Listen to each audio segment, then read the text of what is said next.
What's up, Nitwits? Dom here with Joe, giving you our 2022 Game of the Year, biggest disappointment of the year, most anticipated, and most likely to flop for 2023. Joe, Game of the Year, I think we've both agreed pretty easily here. It's High on Life. Yes, sir. I'm kind of shocked. Not what I was expecting. I thought this was going to be a stupid game, and it really has won me over. It's so much fun. I keep going back into it. I keep messing around. I keep trying to do different things with different guns. I can't get enough of it, honestly, which is amazing because I had no expectations of this game. Yeah, and I totally agree. When High on Life was announced, we saw this quirky, silly, goofy looking game, and I think that's the best way to explain it. It doesn't take itself seriously. Why should you? No. You go in and it's nothing but a whole bunch of goofy fun. You're talking to a gun. You have the generic needler in this game. Psychotic knife. The psychotic knife. The game itself is just it just feels so good. I mean, it's funny, gameplay smooth. I don't really have anything negative to say about it. Yeah. No, it's a really balanced, real fun game, and from the makers of Rick and Morty, I know they had a little cult following with that, and I think really now they've just built up a lot more. I mean, I really can only speak high praise of this game. Highly recommend it. Everyone should at least try it, play it, watch gameplay, anything. It's a lot of fun, and it's a really good laughs. It really is, and let's don't forget to mention the level design. The level design is great. It's linear, but there are a ton of collectibles, chests to find. So if you're a completionist, they have stuff for you, right? They have stuff for you to do. There is a lot of content in this game, a lot more than you would think. Yeah, it may only be a 10 to 15 hour story, depending on how quick you're running through it. But it is really a good time, and it is a game that no one should miss. And it's the Nitwit Game of the Year. What a better award to get. I mean, that's basically like winning the Game of the Year. Exactly. But yeah. And I definitely think for just Game of the Year, we need to give special mention Horizon Forbidden West. Yes. I think Horizon Forbidden West unfortunately got caught up in the Sony grind of we only care about God of War for the Game of the Year award. And Elden Ring came out around the same time, so it kind of got overshadowed to some degree. But Horizon Forbidden West definitely needs to get some love, and we definitely want to give it a shout out here. Yeah, and Forbidden West, just the open world alone is so massive and beautiful. Not only just on the graphic scale, but a technicality scale. It's just so beautiful. The amount of machines that you run into, the crafting system. There's just so much in the game where you can get lost very easily. And the content, it has up to 85 hours of content as a single player game. Hands down, it's our favorite RPG this year. And it's beating out Elden Ring all day. God of War, it's beating out God of War, Ragnarok. And I know that's going to be a very controversial statement, but realistically, there's just so much more to do compared to those two games. Well, maybe not more than Elden Ring, but the point is, though, it's more our style of game, and it definitely deserved that spot, and it's very close to being Game of the Year. And it's also amazing how different in design High on Life is and Horizon Forbidden West, but they're both so beautiful. Absolutely. Like it's amazing. Absolutely. So, Joe, let's just go into the disappointments of the year. Our biggest disappointment is Pokemon Scarlet and Violet. I had huge hopes for this game. I really thought this would be the next step for Pokemon. I think they did take one good step, but unfortunately they ran into one serious problem that the Switch has, and that's the Switch is outdated. Plain and simple. It needs some love. It needs a new system.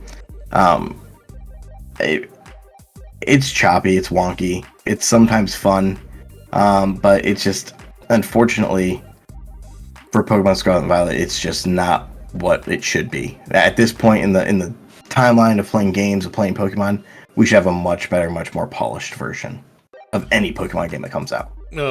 You apparently liked it better than I did because I think it's straight ass. So here's the thing with Pokemon Scarlet and Violet. I do think that there was potential there. But Pokemon Arceus came out in January, and that game had a open area versus open world, so it's a little different, right? You know, you have to load into new areas when you want to go into a new area. Versus where, you know, Scarlet and Violet, it was open world, like there's no loading, right? And the fact that this feels like a backpedal, not just in performance and graphics, it's terrible. It seems like a cash grab, if anything, to me. And I am very disappointed with the performance, the graphics of the game. I had zero fun. I can truthfully say I did not exceed more than 10 hours in this because it was that damn bad. They should be ashamed of themselves. The Pokemon Company, and I think it was Game Freak, should have never put this game out. They shouldn't have. They need more time. And not just that, it is a lot of due to Nintendo. Nintendo needs to have a Switch Pro. It needs to come out. It needs to stop being a damn rumor. Yep. And we keep sitting here waiting for a Switch Pro. This console is crappily aged terribly. But it also came out like 2014, and it's terrible. They need to come out with a new console. And as you know, Dom, I've mentioned many of times, I think we're getting one next year.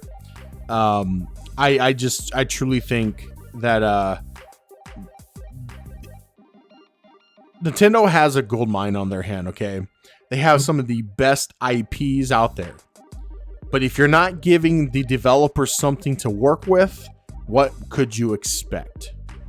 The Switch is 5 years old. It's about to be 6 next year. March. I like how I said 2014. That's more of an insult, but yeah. So it's crazy though, because a console should still be viable, but unfortunately with the new games coming out, it just can't compete. It can't keep up. It can't do these things, and Pokemon's the perfect example of it, because I think Pokemon would be a great game if it was on a better system. It would be your typical Pokemon game. It would be fun.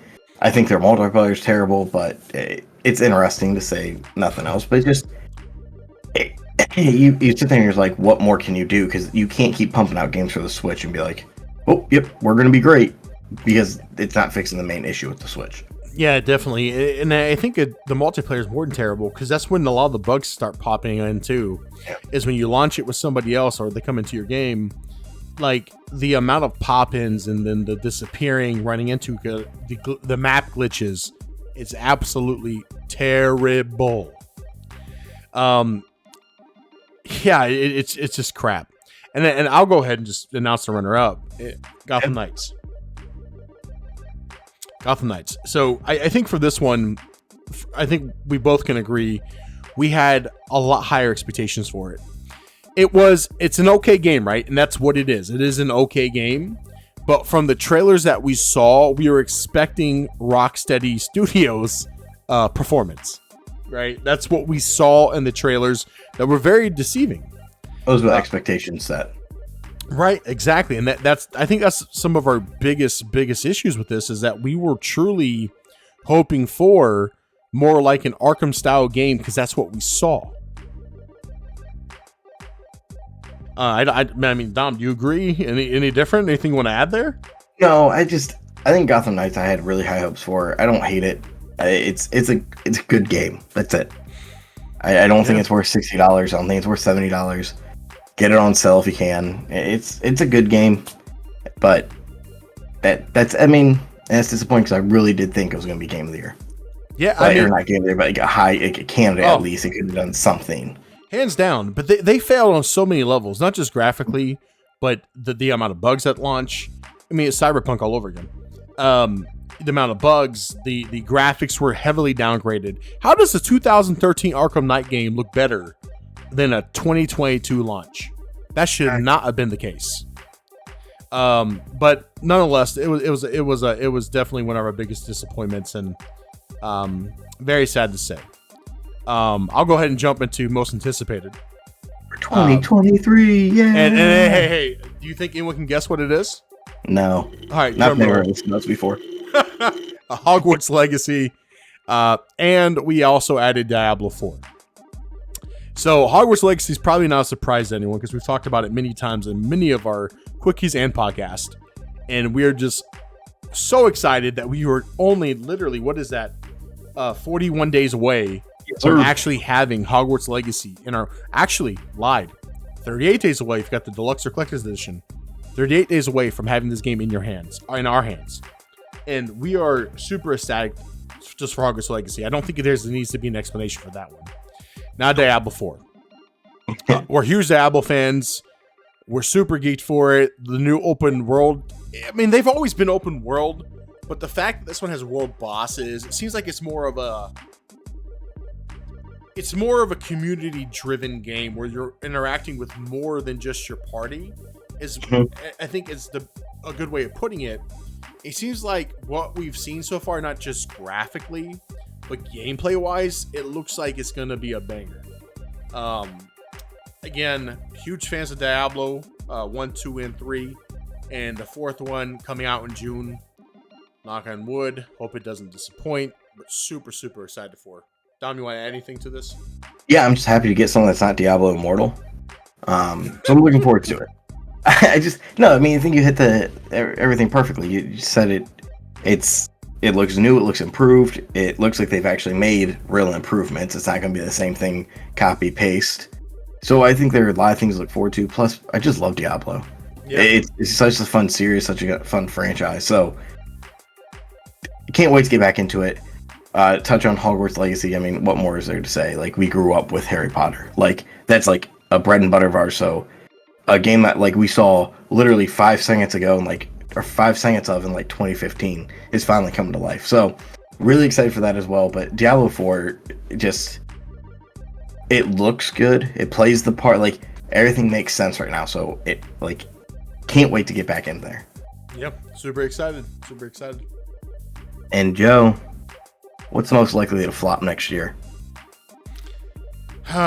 So this one was tough, right? I mean, let's be real.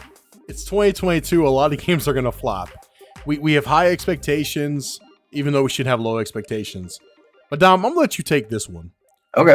What did the Nitwits come up with here? This one, I can't believe this because, I mean, it just won most anticipated game. But if you're going to sit there and look me dead in the face and tell me that The Legend of Zelda Tears of the Kingdom is going to be a perfectly fine game, you're a liar. You're telling me that this game will be able to run on the Switch right now. Now, if there's a Switch Pro that comes out, we can take this off the most likely to flop. But until there's a Switch Pro, this game does not stand a chance.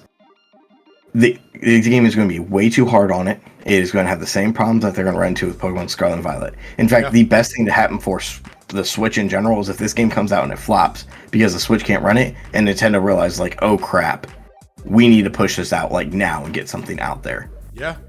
That might be the only thing that makes them realize, hey, we need a Switch Pro. But I can't believe I'm saying this because I love Nintendo. I've talked about this game probably being the game of the year multiple times. This game will not run on the Switch currently. There's no chance. And maybe they can prove me wrong, but there's no chance that this will run. Yeah, I agree. My facts. I agree. And the same thing I've been saying as well is Zelda Tears of the Kingdom. It was going to be Game of the Year next year. And it was something that we talked about in our podcast prior. And, again, when Nintendo puts out one of their big IPs, it's always a banger. It always is. They care. A Game of the Year contender. Exactly. But in this situation, with the current hardware, there's just no way. I mean, what was the Pokemon game that was supposed to be like a MOBA?